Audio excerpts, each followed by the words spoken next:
Hello दोस्तों, कैसे हैं आप सभी। मैं मनदीप आपका स्वागत करता हूं हमारे YouTube channel study with Mandeep में।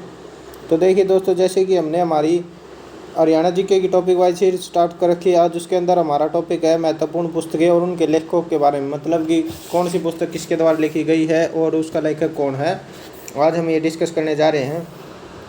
तो देखिए दोस्तों, हर्षवर्धन का जो राज्य कवि कौन था? बाणभट्ट के द्वारा लिखी गई पुस्तकें कौन सी हैं? अरसचरित्र और कादम्बरी। अरसचरित्र है जो संस्कृत में लिखी गई है। और देखिए हर्षवर्धन की जो रचना वो कौन सी है? रत्नावली, प्रियदर्शिका और नागानंद। मतलब कि हर्षवर्धन का जो राज्य कवि है कौन था? बाणभट्ट। और जो उसकी पुस्तक कौन सी थी बाणभट्ट की? अरसचरित्र और कादम्बरी। अरसचरित्र संस्कृत के अंदर लिखी गई है। और जो स्वयं हर्षवर्धन की रचना है वो कौन सी है? रत्नावली, प्रियदर्शिका और नागानंद। आगे देखिए दोस्तों, सीयू की किसकी पुस्तक है? अहिंसांग की। मतलब सीयू की किसकी पुस्तक है? अहिंसांग की। हर्षवर्धन के शासनकाल में ये भारत आया था। ये अहिंसांग एक चीनी यात्री था और हर्षवर्धन के शासनकाल में भारत आया था। 1934 से लेकर 44 तक ये हरियाणा के अंदर रहा था। 1929 से लेकर 1944 तक ये पूरे भारत में रहा।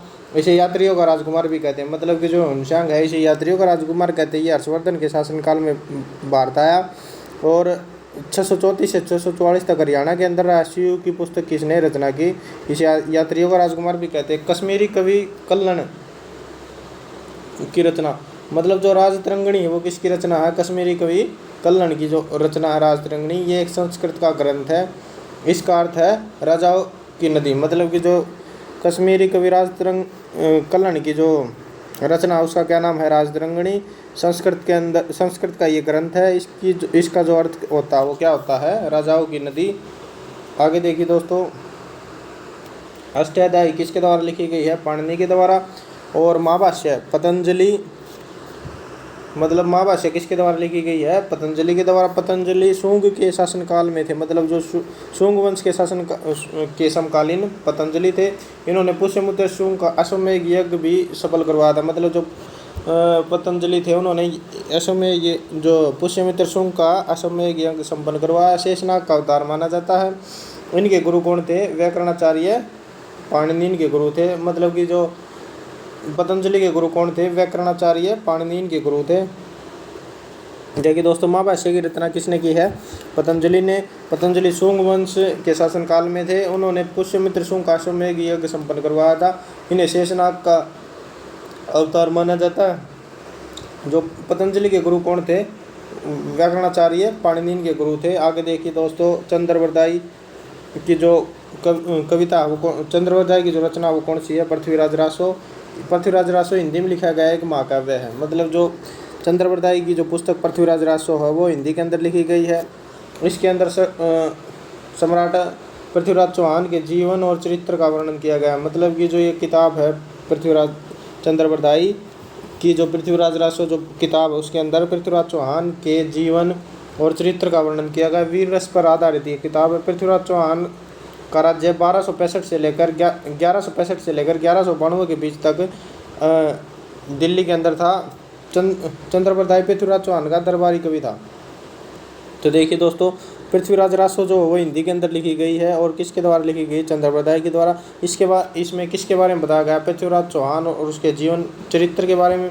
पृथ्वीराज चौहान का राज्य 1165 से लेकर 1192 के बीच था। चंद्रवरदाई पृथ्वीराज चौहान का दरबारी कवि था। आगे देखिए दोस्तों, अल-बरूनी की पुस्तक किताबुल हिंद अरबी के अंदर लिखी गई। मतलब अल-बरूनी की पुस्तक कौन सी है? किताबुल हिंद, और जो अरबी के अंदर लिखी गई है। इसमें धर्म और दर्शन, त्योहारों, भूगोल विज्ञान, रीति रिवाजों का वर्णन मिलता है। मतलब जो अल-बरूनी की किताबुल हिंद है वो अरबी के अंदर लिखी गई है और इसके अंदर धर्म, दर्शन, त्योहारों, खगोल विज्ञान, रीति रिवाजों का वर्णन मिलता है। अल-बेरूनी का जन्म 973 में हुआ था। इसकी मृत्यु 1048 के अंदर। मोहम्मद गजनवी का ये दरबारी कवि था।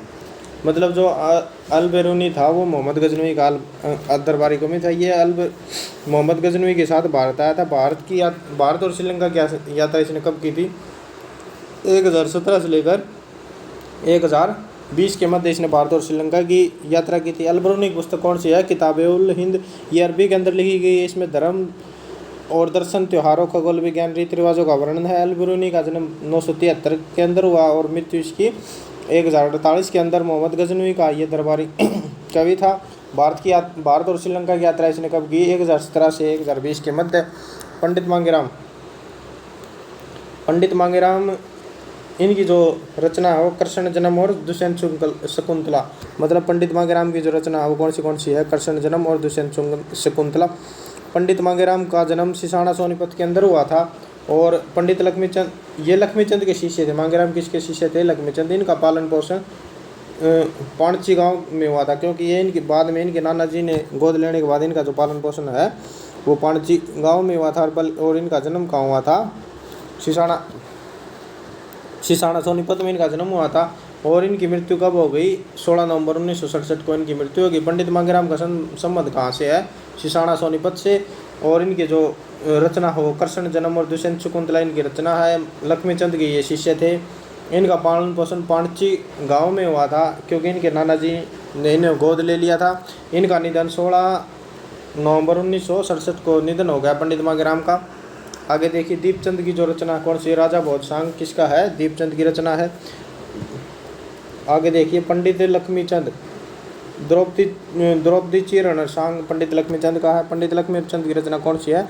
द्रौपदी चीरण इनकी रचना। पंडित लक्ष्मीचंद का जन्म 1903 में हुआ और उनकी मृत्यु 1945 के अंदर जाटे कला गाँव सोनीपत के अंदर हुई। पंडित लक्ष्मीचंद सूर्य कवि कालिदास भी कहे जाते, मतलब जो पंडित लक्ष्मीचंद उन्हें सूर्य कवि और कालिदास भी कहते हैं। इनके गुरु का नाम क्या था? मान सिंह। और पिता का नाम क्या था? उदमीराम। तो देखिए दोस्तों बिल्कुल गहराई से ये बातें आपको कहीं नहीं लिखी मिलेंगी, बिल्कुल छाँट कर आपके लिए क्वेश्चन बनाए गए हैं।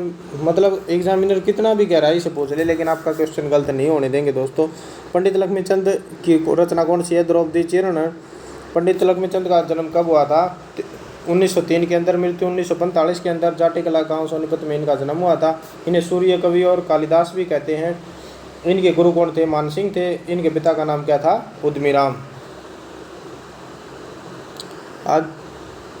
आगे देखिए दोस्तों, प्रारंभ में जो पंडित लक्ष्मीचंद प्रारंभ में श्रृंगार रस की रचनाएं करते थे, लेकिन बाद में इन्होंने आत्मीय भाव पर रचनाएं की। राजाराम शास्त्री रचना ईख की खेती और झाड़ू फिरी। मतलब कि ईख की खेती और झाड़ू फिरी रचना किसकी है? राजाराम शास्त्री की। ईख की खेती और झाड़ू फिरी किसकी? हरियाणा का पहला उपन्यास कौन सा है?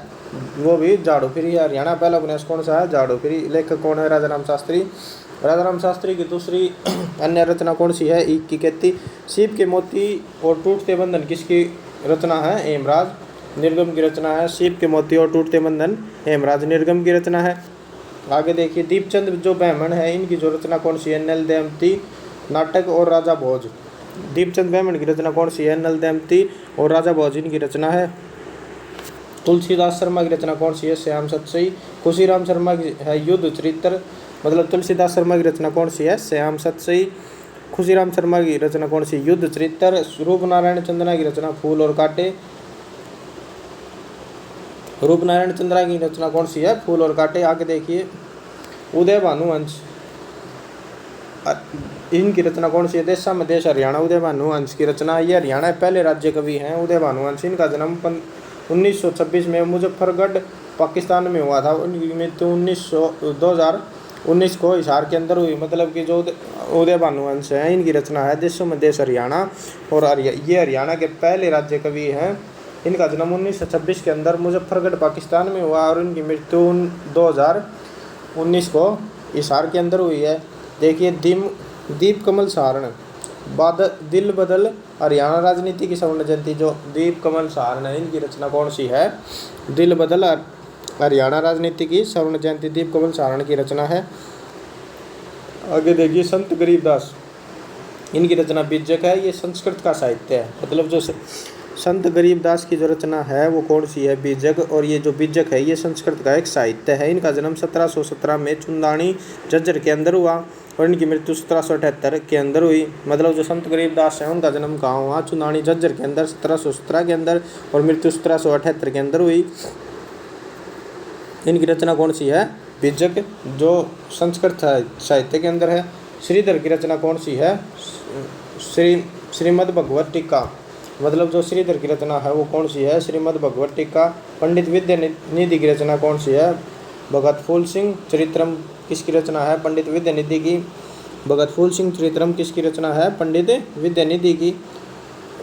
तो देखिए दोस्तों आगे गुलाम हुसैन शाह, दाहिने हाथ का शंख रचना है गुलाम हुसैन शाह की। मतलब गुलाम हुसैन शाह की रचना कौन सी है? दाहिने हाथ का शंख। दाहिने हाथ का शंख किसकी रचना है? गुलाम हुसैन शाह की। जयनारायण कौशिक, माटी का मोल और बूढ़ी सुहागिन किसकी रचना है? जयनारायण कौशिक की। माटी का मोल और बूढ़ी सुहागिन किसकी रचना है? जयनारायण कौशिक की। टूटता हुआ आदमी किसकी रचना है? मोहन चोपड़ा की। टूटता हुआ आदमी किसकी रचना है? मोहन चोपड़ा की। माटी का मोल और बूढ़ी सुहागिन जयनारायण कौशिक। दाहिने हाथ का शंख गुलाम हुसैन शाह। भगत फूल सिंह चरित्रम पंडित विद्यानिधि। श्रीमद् भगवती का श्रीधर की रचना है। बीजक संत गरीबदास की रचना है। तो देखिए दोस्तों ये थे आज की हमारी कुछ पुस्तकें और उनके लेखक। देखिए दोस्तों इसके अंदर आपको वीडियो देखने के बाद पता ही चल गया होगा कि कितना गहराई से जो टॉपिक किया हुआ है। तो लगातार हम इसी गहराई से अपने सभी टॉपिक्स डाल रहे हैं। तो और साथ ही हमने एनसीईआरटी की ग्रुप डी की सीरीज साइंस की सीरीज भी स्टार्ट कर रखी, जिसके अंदर आज हमने 10 चैप्टर कंप्लीट कर लिए। और हमारा वादा है कि हम ग्रुप डी से पहले लगातार आपको एनसीईआरटी का 6 से लेकर 10 तक का साइंस का पूरा सिलेबस करवा दिया जाएगा। तो दोस्तों लगातार हमारे इस चैनल से जुड़े रहने के लिए स्टडी विद मनदीप को सब्सक्राइब कीजिए और अपने दोस्तों के साथ साझा कीजिए ताकि हमारा भी मनोबल बढ़ता रहे। जय हिंद, जय भारत दोस्तों।